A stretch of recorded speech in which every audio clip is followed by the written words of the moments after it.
Hey there, travel enthusiasts! Today I'm taking you on a whirlwind tour of Stockholm's top must-visit spots. Ready to discover the charm of Sweden's capital? Let's dive in. First up, Gamla Stan. Imagine wandering through cobblestone streets, medieval buildings, and colorful facades. Don't miss the Royal Palace and Stortorget, perfect for a cozy fika.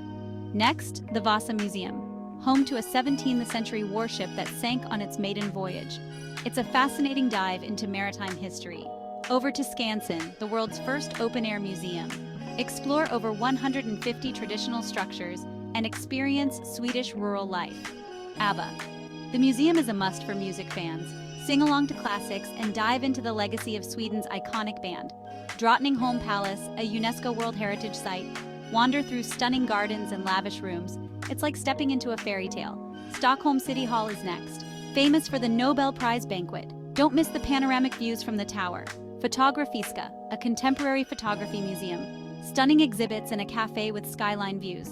Gröna Lund, Stockholm's amusement park. Thrilling rides and live music right by the water. Fun for all ages. The Nobel Museum celebrates Nobel Prize laureates, inspiring stories and achievements that changed the world. Djurgården Island is a green oasis. Museums, parks, and scenic walks away from the city's hustle. Monteliusvägen offers breathtaking views, a perfect spot for sunset photos and peaceful strolls. The Stockholm archipelago, over 30,000 islands to explore. Ideal for kayaking, hiking, or just relaxing by the shore. Östermalm Market Hall is a foodie paradise. Sample gourmet products and traditional Swedish delicacies. There you have it, folks. Must-visit spots in Stockholm that you can't miss. Pack your bags and explore the charm of Sweden's capital. See you in Stockholm.